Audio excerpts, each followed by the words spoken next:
Bueno, se puede decir que llegó la hora de la venganza. Arabia Saudita, el arquitecto detrás de la estrategia de inundar el mercado con petróleo en noviembre y así mantener bajos los precios del petróleo, hoy está pagando un alto precio. Sus finanzas se han visto afectadas seriamente y ahora adquiere deuda.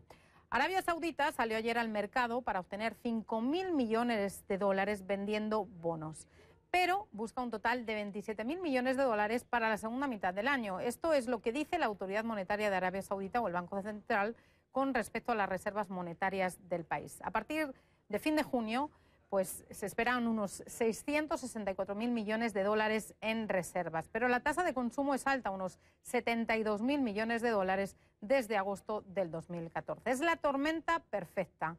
Bajaron los ingresos por petróleo y el gasto se disparó durante la sucesión al trono del rey Salman.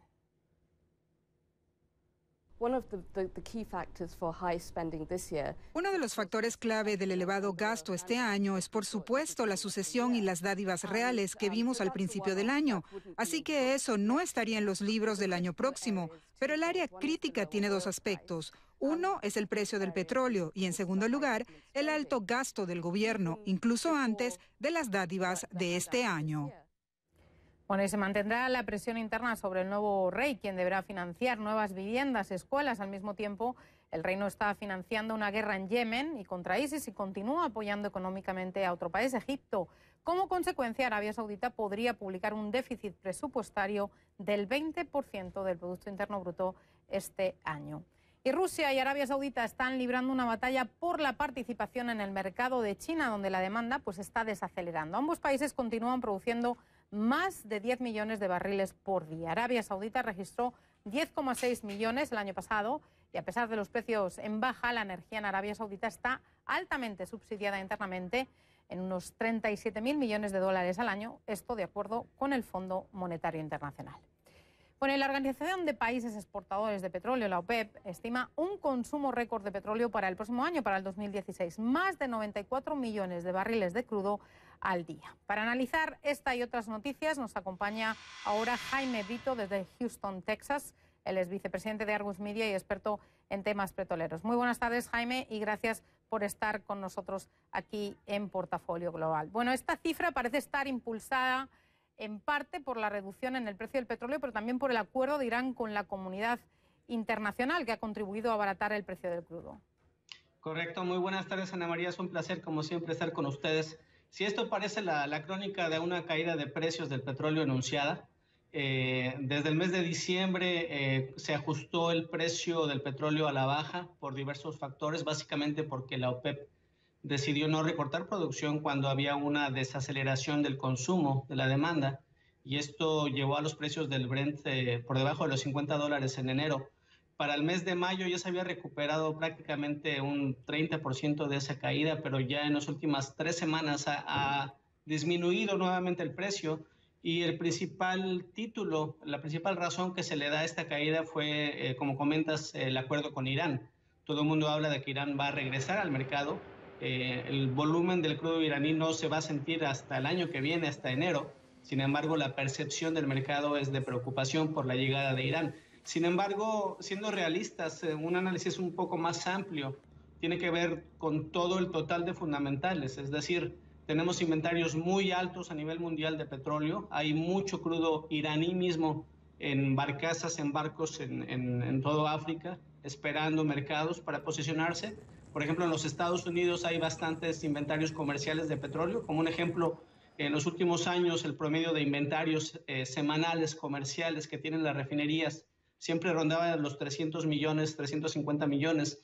Y para el mes de julio de este año llegamos casi a los 500 millones de barriles de inventarios. Es casi un 30% más alto lo que hay de inventarios que toda la historia. Entonces, todo el conjunto de fundamentales de alta producción petrolera de Arabia Saudita, Canadá, Rusia, Estados Unidos, caída de la demanda, altos inventarios, etcétera, es todo este conjunto más Irán lo que le da el débil precio del petróleo en este momento.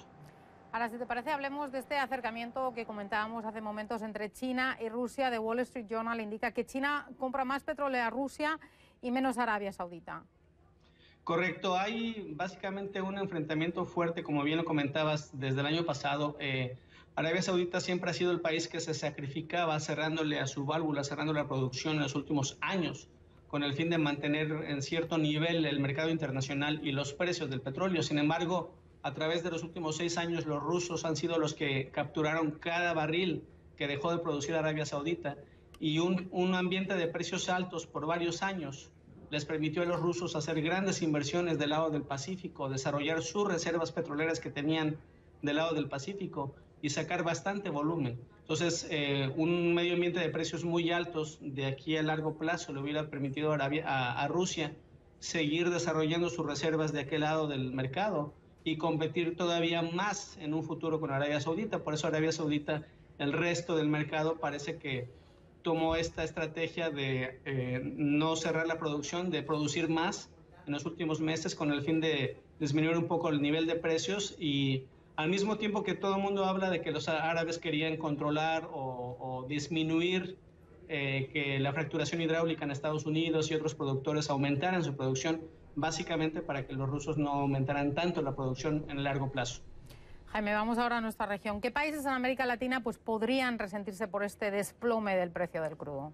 Bueno, es un muy buen punto. Comenzabas tu nota comentando que Arabia Saudita tiene algunos problemas de ingresos, de finanzas públicas, y esto, al igual que cualquier otro productor en el mundo, desde Rusia, Canadá y América Latina en su particular, todos los países productores de petróleo, desde México hasta Argentina, han resentido la caída de los ingresos, y esto ha disparado una serie de acciones diferentes. Dependiendo de cada país, hay países que están pensando en aplicar coberturas financieras para proteger sus precios de producción en los próximos 12 meses. Hay países que tienen programas de incentivo de capitales, que están ajustando los términos fiscales de sus rondas que vienen. Por ejemplo, Brasil, que viene su ronda en octubre, que seguramente hará algún tipo de ajustes al porcentaje de contenido local, algún porcentaje de regalías. Perú ha estado intentando en las últimas semanas anunciar al mercado los incentivos suficientes para atraer inversionistas.